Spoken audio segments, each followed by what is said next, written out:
What's going on, everyone? The Boxing Source checking in here, and I have a great person with me, of course, as he is the president of the World Boxing Council. That's right, it's Mauricio Sulaiman with us. Great to catch up with you here. Same here, the Boxing Source. Good to be back, and it's a great pleasure for me to see you, my friend. Yeah, no doubt, no doubt. First off, wanted to start with, of course, condolences to the family of Dwight Muhammad Qawi, of course, a former WBC champion that transitioned on last Friday. Of course, had a great career there in the light heavyweight division and other divisions as well. And, of course, you had a great tribute to Dwight Muhammad Qawi on the WBC website there. So if you can briefly talk about him and his career. Well, what a sensational fighter. He learned the passion for boxing in jail at the penitentiary. He was serving time, and that's where life changed when boxing came into his life. He came out of jail, became the WBC champion by knocking out Saad Muhammad. Unbelievable champion. Then he moved on to the cruiserweights. And that memorable fight with Evander Holyfield, the WBC had changed the championship fights to 12 rounds. Yep. He fought for another organization, 1986, for 15 rounds with Holyfield. And people don't know, but you talk to Evander Holyfield, he doesn't remember much of the fight. And Qawi was part of that. It was a legendary fight. And, tells you how they were warriors. They would do and fight whatever it took. They would go into the ring and do it. Then he retired, became a great ambassador. He would do community work, a great father, great grandfather, and an example, someone that we will dearly miss. We're waiting for details about the services. We would like to be present and join the family in any possible way that we can to say goodbye to this great hero. Yeah, as you said, in reference to him and his, particular era, that was like the last part of that 15-round era that he went through. And you talk about his classics there, Matthew Saad Muhammad and Evander Holyfield, that definitely stood out within that particular era. And so, giving props to Dwight Muhammad Qawi and his career. And yeah, like you said, once you're able to get more details on, when they have the services, you would like to attend there on that front. Absolutely. We will follow up and may he rest in peace. Yep. No doubt. Now, we wanted to get into, of course, the updated WBC ratings. We wanted to start off with a couple of things there. First with heavyweight, of course, you had the undisputed heavyweight champion there in Alexander Usyk defend his title against Daniel Dubois at Wembley Stadium there, got the knockout win in the 5th round. You also have their interim champion in Agit Kabayel there. And, multiple fights have happened, within the rankings there in the heavyweight division. Also, Lawrence Okolie was involved in that fight card that Alexander Usyk was in as well. So if you can talk about the heavyweight division and you got any plans there with the interim champion and the #1 contender there currently. Well, the WBC has been consistent. We support undisputed champions. The WBC is the one that introduced, we invented the mandatory contender rule to avoid champions from dodging the best contenders in the world. And such rule has been abused in a horrible way in the past. When you get a mandatory contender as a promoter, it's your ticket. And it has been misused in several instances where they do not really have the best contender as mandatory, and then great champions lose the belts because they don't want to face a contender that does not bring the level of competition, the level of business that it deserves. Mm-hmm. So we are being very careful in any specific matter. What we wish is that the mandatory contender is the best challenger for the reigning champion. Usyk, without a doubt, is the best heavyweight of the moment. He defeated our former champion Fury twice, then a spectacular knockout against Dubois, who, by the way, Usyk lost the IBF championship. They took it away for the mandatory, and now he's again undisputed. Mm-hmm. We will see what happens. We are in discussions with Caballel. The best scenario would be that Caballel fights the other interim champion of another organization. That would create a great mandatory.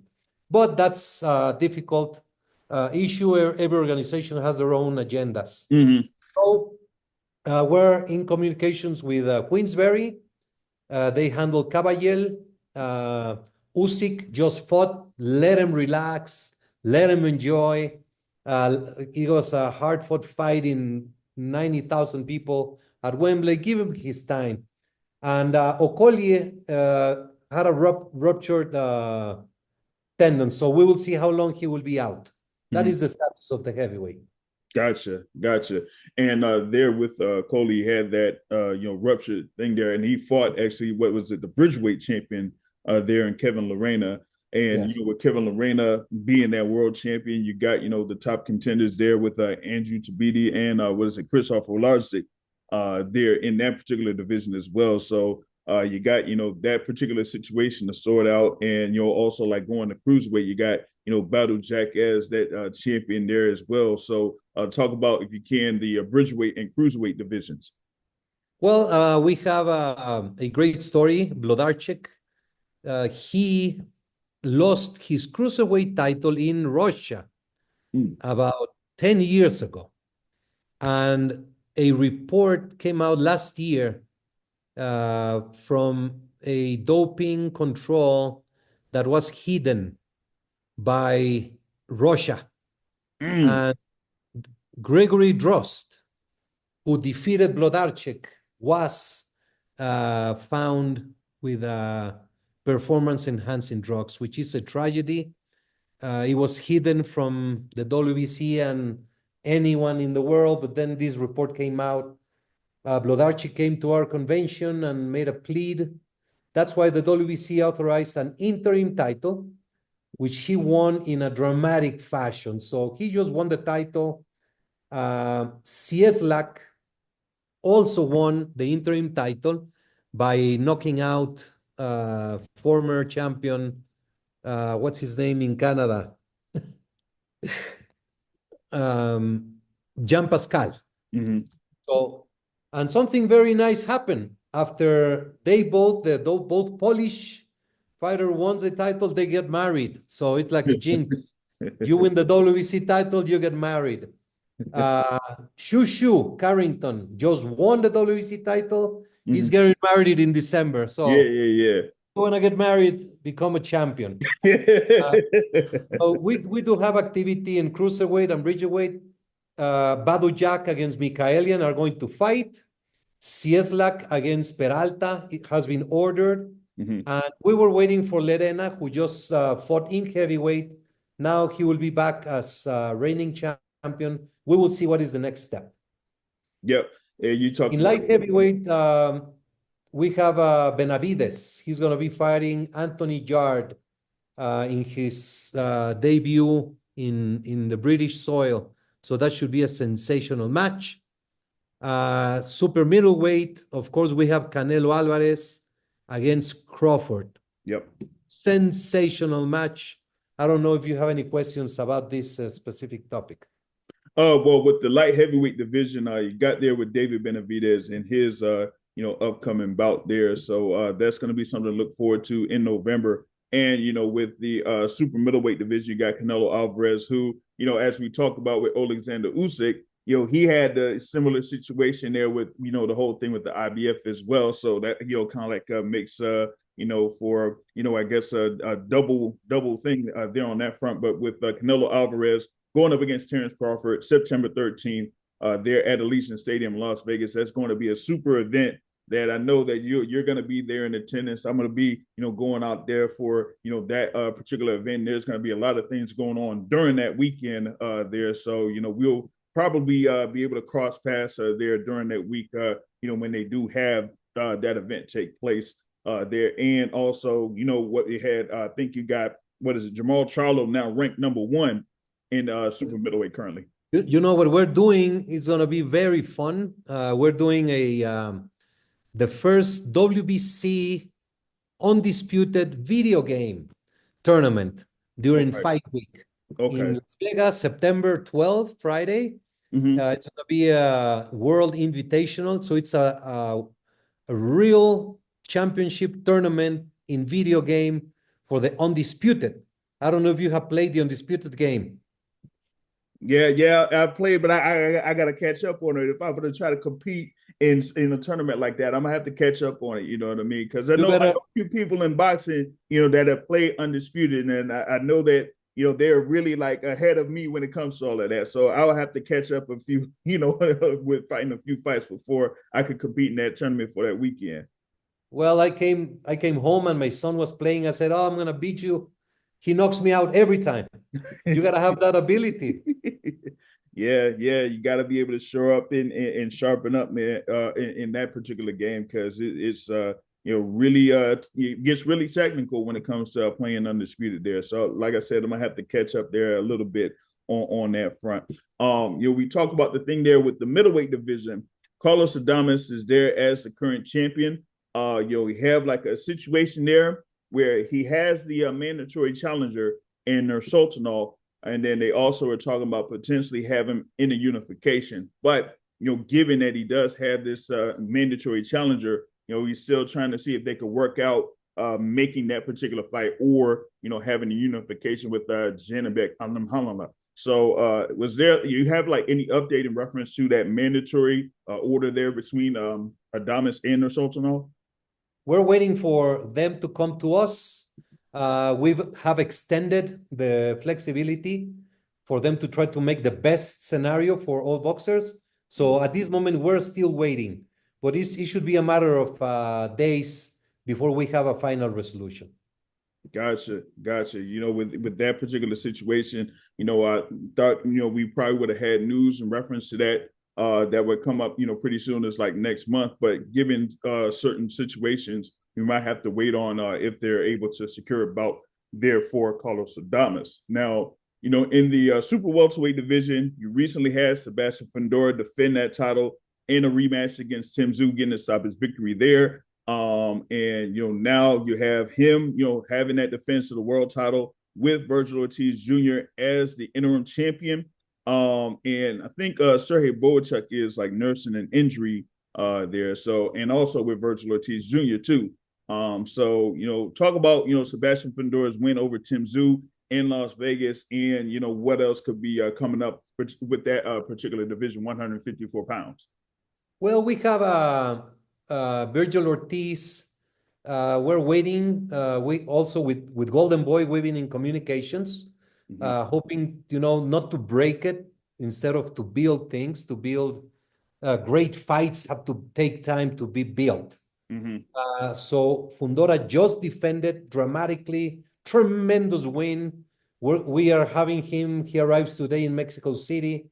We're going to have a big press conference tomorrow, and we're waiting to hear from Golden Boy about Ortiz. Bohachuk, as mandatory, we're in communication with him as well. So it will be a matter of time to see what can be built as the next big fight in this division. Gotcha. All right, we got a few more minutes here, so that we're going to try to get through a few things here pretty quickly. We had a big event, of course, a couple of weeks ago, or pretty much like last week there, with the WBC Welterweight Championship on the line. Mario Barrios versus, as I say, Emmanuel Dapidran Pacquiao. That's right, Manny Pacquiao. And it ended up being a, majority draw there at, the MGM Grand Garden Arena. Talk about that particular event, because that was a big event. And, Manny Pacquiao, said, hey, he thanked the WBC for, giving him the opportunity to fight for that WBC welterweight title.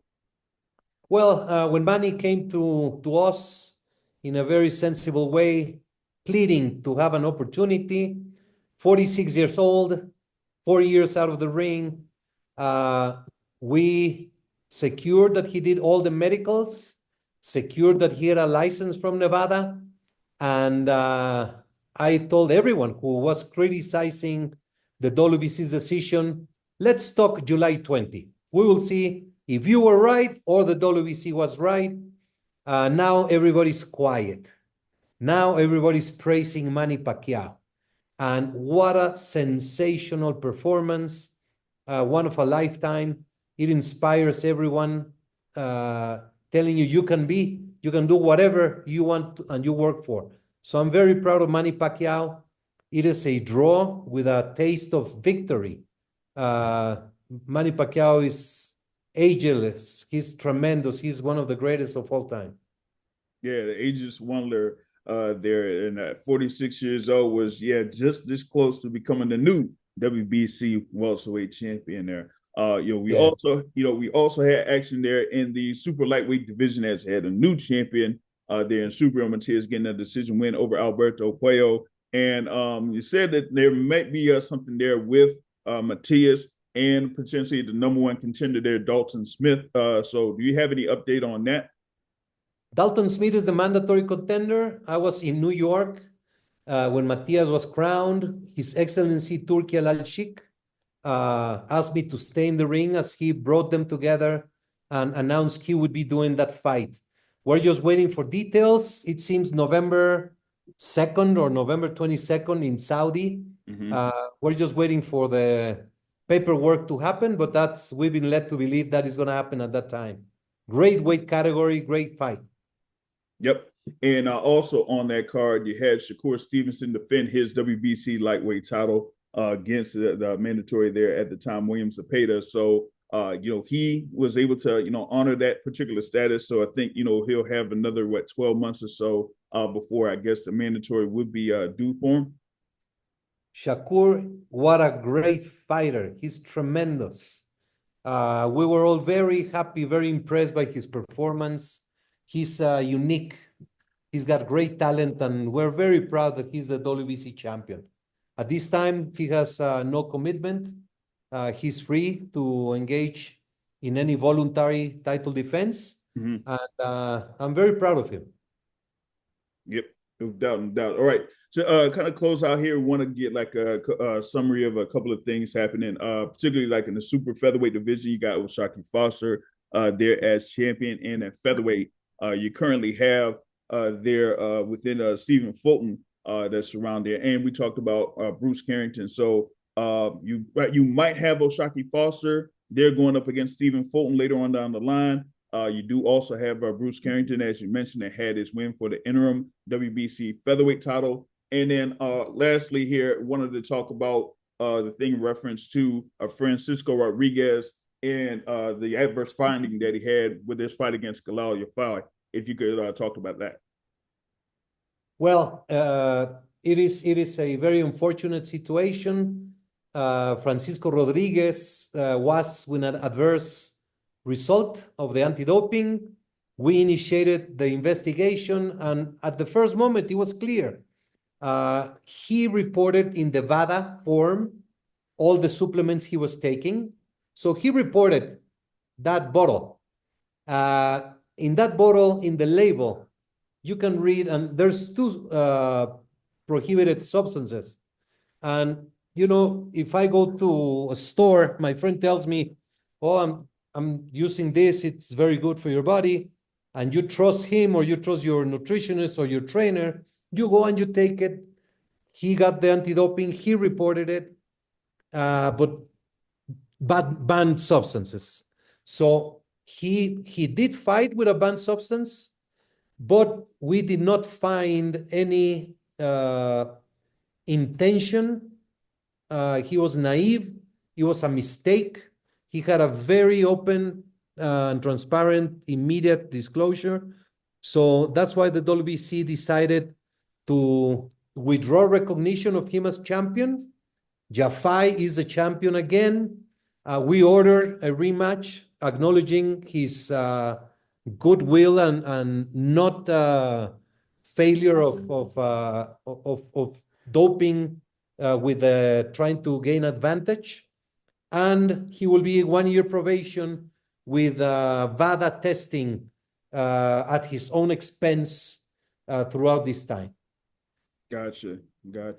And I talked about the thing there in reference to the featherweight situation and super featherweight. So we're pretty much waiting on an update with Oshaki Foster, and then see what happens from there. We're hoping Fulton is supposed to move up in weight, challenge Oshaki Foster. There was a date for August. However, there was a problem with that card being postponed. So we are at this moment waiting to see what is upcoming.